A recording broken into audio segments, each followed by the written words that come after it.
नमस्कार दोस्तों, बिंदास बातें में आपका एक बार फिर से स्वागत। आज की चर्चा, आज हम बात करेंगे कुछ ऐसी आदतों की जो हम अपने आप में सोचते हैं कि बहुत अच्छी और स्ट्रांग है, मगर एक्चुअली वो स्ट्रांग या हेल्दी हैबिट्स नहीं है, थोड़ी टॉक्सिक है नेचर में।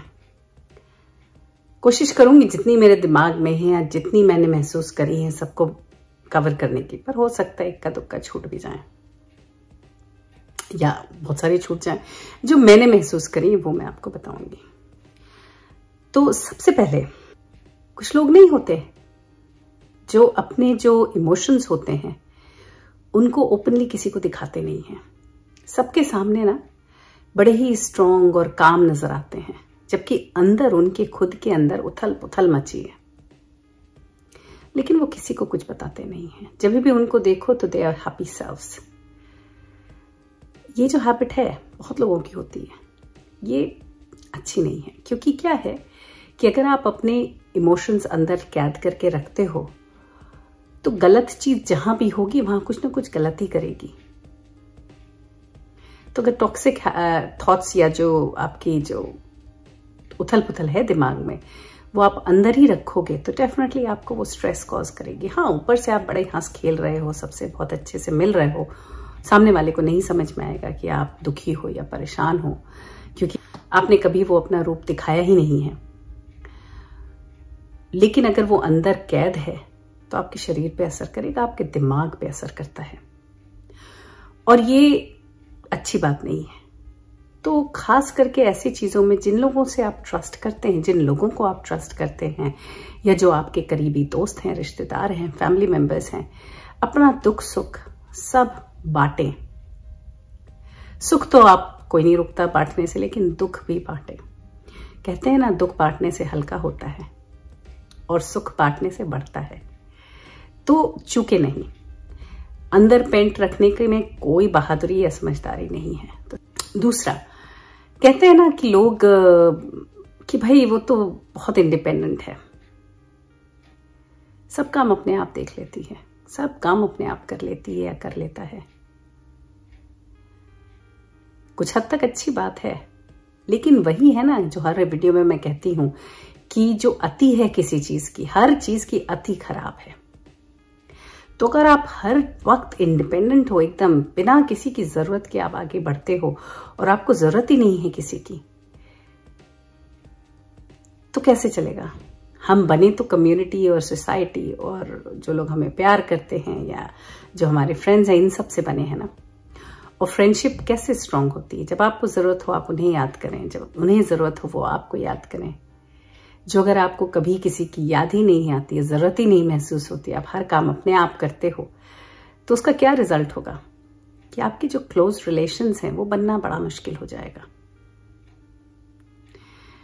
और आप कुछ हद तक अकेले से रह जाओगे। बहुत डिपेंडेंसी भी उसके ऑपोजिट एंड में भी खराब है, वही अति हर चीज की बुरी है। जो हर बात पे आप किसी के ऊपर डिपेंड करोगे कि ये पूरा करने के लिए भी कोई चाहिए, वो भी कुछ चाहिए, कोई काम अपने आप आपसे नहीं होता, तो वो भी टू मच है। आपके ग्रोथ, आपके डेवलपमेंट के लिए ये दोनों चीजें खराब हैं। एक्स्ट्रा इंडिपेंडेंट और एक्स्ट्रा डिपेंडेंट दोनों खराब हैं और टॉक्सिक हैं।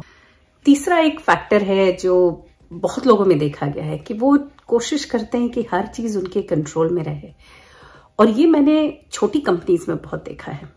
जो छोटी कंपनीज होती हैं, प्रॉफिट्स बड़े बड़े करती हैं कंपैरेटिवली, उनमें लोग भी अपॉइंट होते हैं कि मार्केटिंग मैनेजर भी होता है और ये भी होता है और वो भी होता है, सब दुनिया भर के टाइटल्स तो होते हैं लोगों के पास। लेकिन जो बॉस है उससे काम नहीं छोड़ा जाता, उसे ऐसी इच्छा होती कि वो हर काम खुद करे। जब मैं इंडिया में थी और जिस कंपनी में काम करती थी, वहां कुछ ऐसा ही माहौल था कि कुछ भी हो जाए, हर काम हर डिसीजन तो वो सीईओ ही लेता है, चाहे वो छोटे से छोटा डिसीजन हो चाहे बड़े से बड़ा, क्योंकि उससे छोड़ा ही नहीं जाता, हर चीज उसके कंट्रोल में रहनी जरूरी है। तो ये भी थोड़ी विचित्र आदत है नहीं? कंपनीज में तो बहुत ज्यादा है, क्योंकि इससे क्या होता है कि जो आपने लोगों को रिस्पॉन्सिबिलिटी, जिस काम के लिए आप पे कर रहे हो वो आप उनसे पहले करवा नहीं रहे हो। दूसरा, आपको कहीं ट्रस्ट फैक्टर में भी, ट्रस्टिंग में भी प्रॉब्लम है, क्योंकि आप अगर काम देते भी हो तो भी आपको लगता है वो कर नहीं पाएगा, इसलिए आप कंट्रोल में रखना चाहते हो हर चीज अपनी निगाह के सामने। और तीसरी चीज, आप सोचते हो चीजें आपके कंट्रोल में है, लेकिन क्या सही में होती हैं? कुछ चीजें आदमी कंट्रोल कर पाता है, कुछ चीजें तो आपके कंट्रोल में होती ही नहीं है, तो आप डिसअपॉइंट भी बहुत ज्यादा होते हो। तो फिर वही स्ट्रेस होता है, मेंटल प्रॉब्लम्स आती हैं। तो instead of controlling everything around you, उन्हीं चीजों को कंट्रोल करने की कोशिश करें जो आप में है, जिनमें आपका जोर है। जैसे नहीं, बच्चे एग्जाम के समय घबराए रहते हैं, चाहते हैं कि सारी चीजें कंट्रोल हो जाए, मौसम भी ठीक हो, ये भी ठीक हो, वो भी ठीक हो, एग्जाम भी इजी पड़े, वो भी अच्छा है, ऐसा हो, सब बढ़िया हो जाए, एकदम मार्क्स फर्स्ट क्लास मिल जाए। पर नहीं होता ना। तो बच्चे के कंट्रोल में क्या है कि वो अपना जो सिलेबस है, जो पढ़ाई है, वो पूरी कर ले, फिर बाकी चीजें तो कंट्रोल में नहीं है ना। जो होगा देखा जाएगा, है ना। थोड़ा ये जो होगा देखा जाएगा एटीट्यूड रखना चाहिए। एक बहुत अजीब आदत है जो शायद कुछ हद तक मुझ में भी है, जो नींद पूरी ना होने की। नहीं होता लोगों को कि भाई नींद पूरी नहीं कर रहे हैं क्योंकि एग्जाम चल रहे हैं, तो पूरी पूरी रात पढ़ रहे हैं। आपको क्या लगता है कि दूसरे दिन सुबह उनके शरीर में वो कैपेसिटी होती है, दिमाग इतना ज्यादा स्ट्रेन हो चुका होता है, क्या वो कुछ दिमाग में रिटेन कर पाते होंगे? इट इज हार्ड, क्योंकि साइंस ने ये प्रूव किया है कि जब आदमी सोता है, अगर प्रॉपर स्लीप लेता है, तो that is actually the time कि जब आपका जो दिमाग है पूरे दिन में जो भी हुआ है उस पूरे डाटा या उस पूरी चीज को प्रोसेस करता है और उसको मेमोरीज में डालता है। तो जो अगर आपने सही वक्त पे सोए हैं तो उससे पहले जो भी आपने पढ़ाई की है वो सब आपके दिमाग में अब्सॉर्ब होगी व्हाइल यू आर स्लीपिंग। तो जब आप उठेंगे सवेरे और नए दिन को अटैक करेंगे, चाहे वो एग्जाम हो या कुछ भी हो, तो आप ज्यादा बेहतर कर पाएंगे, क्योंकि आपके दिमाग में वो चीजें एज मेमोरी सेट हो गई हैं। जो अगर आप दिमाग को सोने का मौका ही नहीं देते हैं या आप पूरी रात जगते हैं एग्जाम के पहले, तो मेमोरी में तो कुछ जाता ही नहीं। तो फिर एग्जाम में आप जाएंगे तो स्ट्रेस जाएंगे, थके हुए जाएंगे, दिमाग भी थका, शरीर भी थका, फिर कैसे परफॉर्म करेंगे, है ना। तो ये जो कंसेप्ट है कि हम तो सोते नहीं या हम तो बहुत कम सोते हैं और हमें तो लगता है कि भाई जग के पूरा काम हम निपटा लेंगे रात में, आखिरी दिन, आखिरी समय, तो थोड़ा गलत है। और इसी से जुड़ी हुई एक और हैबिट होती है जो प्रोक्रेस्टिनेट करने की। बहुत लोगों की कैसी आदत होती है कि असाइनमेंट है तो अब कल सबमिट करना है, तो आज रात को बैठ रहे हैं काम करने। पता नहीं तो क्यों ऐसा करते हैं, ये समझ में नहीं आता। हर चीज लास्ट मिनट, हर चीज जब समय नहीं रह जाता, थोड़ा समय रह जाता तब करते हैं। जो समय था उस समय क्या किया ये तो भगवान ही जाने। इससे एक और चीज याद आई, मेरे ऑफिस में एक लड़की थी एक समय, तो कहीं और काम करती है, बट वो मुझे हमेशा कहती थी कि वो ऑफिस कभी 9 बजे से पहले घर जा नहीं पाती थी, रात के 9 बजे से पहले। तो हमने कहा क्यों, ऐसा क्यों है यार, जब काम हम सबका एक सा है तो तुम्हें क्यों 9 बज जाते हैं। तो मैंने उसको ऑब्जर्व किया, मैंने उसे बताया कि तुम पूरे दिन क्या करती हो ना, कभी चाय पी रही हो घूम के, कभी किसी से बात कर रही हो, कभी किसी से बात कर रही हो, पर जब घड़ी में 7 बजते हैं तो तुमको स्ट्रेस होता है, कह रहे यार घर नहीं है, अब तो घर जाने का टाइम है, जबकि जाना तो 5 बजे चाहिए, तो आप वैसे ही 2 घंटा लेट हो। तो सारी दुनिया जब जाने लगती है तब आपका दिमाग ठनकता है, अरे यार दिन भर का काम तो किया नहीं, तो आप बैठते हो काम करने। तो जो आपका ऑफिस का वक्त है उसमें तो आपने पता नहीं क्या किया, तो ऑफिस का जो वक्त खत्म होता है तब आपको काम तो देखिए आपका ही, आप ही को करना पड़ेगा ना, कोई और तो आके करने नहीं वाला। तो फिर आप ना बैठ के बाद में करते हो, फिर ये आदत सी हो जाती है, very toxic habit. Comparing yourself with others, ये बहुत ही बुरी आदत है। और कहीं ये चीज हम अपने बच्चों में बचपन से डालते हैं, तो पेरेंट्स की भी इनमें गलती होती है, क्योंकि जब बच्चे छोटे होते हैं तो हम उनको या तो भाई बहनों से कंपेयर करते रह जाते हैं या फिर आस पड़ोस के बच्चों से या उनके क्लासमेट से, कह रहे तुम ऐसा कर रहे हो, वो तो देखो कितने अच्छे से वो कर लेता है, यार अरे उसको देखो तो पूरा अपने आप काम करता है, तुम्हें इतनी मदद तुमसे क्यों नहीं होता। कंपेयर ही करते रहते हैं कि उनका बच्चा इतना अच्छा, उनकी लड़की इतनी अच्छी, उनका बच्चा इतना, मेरा छोटा बच्चा अच्छा है तो बड़ी लड़की अच्छी, ऐसा पूरे समय। तो बच्चों के दिमाग में वो अपने आप आ जाता है काफी हद तक। और फिर जब वो बड़े होते हैं या जब वो ग्रो कर रहे होते हैं, वो हर वक्त अपने को कंपेयर करते रहते हैं दूसरे से। जो उनके पास है, अच्छा बुरा है तो बाद में देखा जाए, जो है उसको अप्रिशिएट कर ही नहीं पाते, सिर्फ कंपेयर करके अपने को खुद को ही छोटा दिखाते रहते हैं। तो मेरा तो कहना यह है कि अपने आप पे थोड़ी दया करें आप लोग, थोड़ी दया करें भाई, थोड़ा अपने को पर दया करके अपने लिए भी कंपैशन रखें, प्यार रखें थोड़ा। सब कुछ दूसरों के लिए ना छोड़ दें। अपने दिमाग को ऐसा ट्रेन करें कि वो देखे आप में खूबियां और अपनी खूबियों को सराहें और उससे आगे बढ़ें। और अगर कंपटीशन करना है तो अपने ही बीते सेल्फ से, अपने प्रेजेंट सेल्फ से कर लें कि अगर आज मैं झूठ बोलने की आदत है या आज मैं कुछ लेजी हूं या मैं प्रोक्रेस्टिनेट करती हूं, तो क्यों ना इस आदत से कंपीट करें कि नेक्स्ट जो मैं होंगी, I will be a better person of my self, I will not procrastinate. मैं टाइमली चीजें शुरू करूंगी और खत्म करूंगी, लास्ट मोमेंट के लिए मैं नहीं छोड़ूंगी कुछ। तो अगर आप अपने आप से कंपीट करेंगे तो I think that will be a good idea, rather than कि इससे, उनसे या किसी और से। थोड़ा प्रचार तो मैं करती हूँ, क्या करूँ, आदत जो है ज्ञान तो बांटना है ना। इसी में एक और फैक्टर भी आता है टॉक्सिक, जो कि आप अपने आप में सिर्फ नेगेटिव चीजें ही देखते हो, अपने में या किसी और रिलेशन में या कहीं और भी, किसी और में भी पॉजिटिव देख ही नहीं पाते हो। वो भी बड़ी प्रॉब्लम वाली बात है। बहुत सारे रिलेशंस इसकी वजह से टूट भी जाते हैं क्योंकि आपको अपने पार्टनर में कोई पॉजिटिव चीज दिखती ही नहीं है,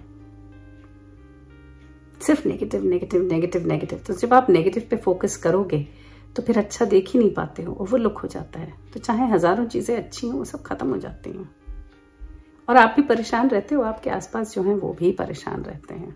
तो फोकस अपने पॉजिटिव, अपने आप पे भी पॉजिटिव रहें और दूसरों के लिए भी थोड़ा। और बहुत जरूरी, बहुत ही टॉक्सिक बिहेवियर होता है जहां लोग अपने पास्ट में जीते रहते हैं। नहीं होता कि एक बच्चा, सोचिए घर का की डेथ, किसी एक बच्चे की डेथ हो गई, अब उसे मरे 5 साल हो गए हैं, लेकिन माँ या बाप उसी गम से बाहर नहीं आ पा रहे हैं। उन्हें ये नहीं दिख रहा है कि जो चला गया वो तो चला गया, लेकिन जो सामने बच्चे खड़े हैं उन पे वो ध्यान नहीं दे पा रहे हैं। उसकी वजह से जो बच्चे जिंदा हैं वो निग्लेक्टेड फील करते हैं और उनके अंदर डिफरेंट टाइप्स ऑफ कॉम्प्लेक्सेस आ जाते हैं, क्योंकि माँ बाप जो हैं इस गम से ही नहीं उबर पाए हैं कि उनका बड़ा बच्चा मर गया। तो ये जो लिविंग इन द पास्ट है ना, ये बहुत ही टॉक्सिक है। कोशिश करके हम लोगों को अपने दिमागों को ट्रेन करना है कि हम प्रेजेंट में जिएं। ऐसा नहीं कि पास्ट को भूल जाना है, अपने पास्ट से आप सीखें कुछ और बेहतर बनने के लिए और आगे बढ़ने के लिए। उसमें घुट के ना रह जाएं। जो बीत गई वो बात गई। एक बहुत जरूरी चीज है जो इंडियंस में बड़ी भारी कॉमन चीज है, कहते हैं ना इंडियन स्टैंडर्ड टाइम, बहुत ही टॉक्सिक चीज है कि हर जगह लेट पहुंचना। जिसे समय की वक़्त नहीं, वो किसी चीज की नहीं कर पाएगा। क्या मैं देर करता नहीं देर हो जाती है, बकवास है। थोड़ा जल्दी उठ जाएं, थोड़ा 15 मिनट पहले उठ जाएं यार, क्या फर्क पड़ना है। जो अगर आप बिस्तर पे सो रहे हो, एक अलार्म बजा तो स्नूज ना करें, उठ जाएं भाई, नहा धो लें टाइम पे, नाश्ता कर लें टाइम पे। समय अगर आपको लगता है कि कपड़े चूज करने में टाइम लगता है तो एक रात पहले डिसाइड कर लें, 2 दिन पहले डिसाइड कर लें। आयरन करके रखें सामान, जो अगर आपको आयरन करने का शौक है, बिना आयरन के आप बाहर नहीं जाते हो तो थोड़ा think ahead of time and be on time. बहुत ही बुरी आदत है या बहुत ही ज्यादा टॉक्सिक बिहेवियर है जो लोग लेट पहुंचते हैं जगहों पे। कि किसी ऐसे रिलेशनशिप में रहना जहां आप अब्यूज हो रहे हो, रेड फ्लैग्स होते हैं लेकिन आप इग्नोर कर जाते हो, आगे बढ़ जाते हो। आप सोचते हो कि कॉम्प्रोमाइज करना, साथ में रहना, झेलते रहना, इसी में आपकी स्ट्रेंथ है, यही सही है। तो ऐसा नहीं है। टॉक्सिक रिलेशनशिप में रहना या किसी जो आपको अब्यूज कर रहा है उसके साथ रहना भी एक पागलपन ही है। कितने लोग हैं जो घुट घुट के जीते ही रहते हैं, जीते ही रहते हैं, जीते ही रहते हैं, जब तक कि मर नहीं जाते। तो रेड फ्लैग्स को रिकग्नाइज करें, आइडेंटिफाई करें अगर आप ऐसे किसी रिलेशन में हैं, और आगे बढ़ें या उसको सुधारें, कैसे तो भी सुधारें अपनी सिचुएशन को। और लास्टली, जो लास्ट मैं सोचती हूं, स्मोक करना, ड्रिंक करना और ओवर ईटिंग करना, तीनों बड़ी खराब आदतें हैं। कभी कभार अगर आप ड्रिंक करते हो स्पेशल ओकेजन्स हो, सोशली आप ड्रिंक करते हो तो it is okay, no problem. पर वही है ना, अति इन चीजों की बहुत खराब है। शराब की अति बहुत खराब, स्मोकिंग की भी अति, स्मोकर जो होते हैं उनकी भी सब चौपट हो जाता है ना, लंग्स उसमें, किडनी एक में, लंग्स उसमें, ये उसमें वो। हाँ, ये भी देखा है मैंने कि कई लोग ऐसे हैं जो पी के भी जिंदा रहते हैं, बरसों 100 साल जी जाते हैं। लेकिन एडिक्टेड स्थिति में जीना इज वेरी हार्ड, कि जो आप किसी चीज पे डिपेंड करते हो पूरी तरह, आंख खोलने से पहले आपको इच्छा होती है आप पी लो या स्मोक करो, तो ये जो डिपेंडेंसी है ना, वो आपको वीक करती है। Too much dependency, and this is addiction is close to too much dependency, और too much eating is also kind of addiction. तो इन चीजों को भी अवॉइड करना चाहिए। तो यही बताना था आज के दिन, कि ये सब जो हमारे अंदर चीजें होती हैं, जिनको कई बार हम सोचते हैं कि पॉजिटिव हैं, एक बहुत बड़ी है जो परफेक्शनिस्ट भी कहते हैं, वो भी एक टॉक्सिक हैबिट है। हर चीज में ना कि भाई मैं तो ऐसा ही, तो अपने आप को ही आप बहुत ज्यादा ऊपर स्टैंडर्ड रखते हो, तो कोई मिस्टेक करने की गुंजाइश ही नहीं रखते हो। जो रखते ही नहीं हो, फिर मिस्टेक होती है तो आप डिसअपॉइंट होते हो, और डिसअपॉइंट होते हो तो फिर तकलीफ होती है, तो टॉक्सिक हो गया ना, स्ट्रेन होता है, स्ट्रेस होता है। नॉर्मल रहो ना यार, क्या जरूरत है, नॉर्मल तरीके से बिहेव करो, नॉर्मल तरीके से रहो। तो बस होपफुली वीडियो ने कोई सेंस बनाया होगा, और होपफुली आप लोगों को कुछ तो रिलेटेबल मिला होगा। चलिए फिर आज के लिए सिर्फ इतना ही, अगले हफ्ते फिर मिलेंगे किसी और बात, किसी और चर्चा के साथ। तब तक के लिए आप देखते रहिए बिंदास बातें। बाय बाय, सी या।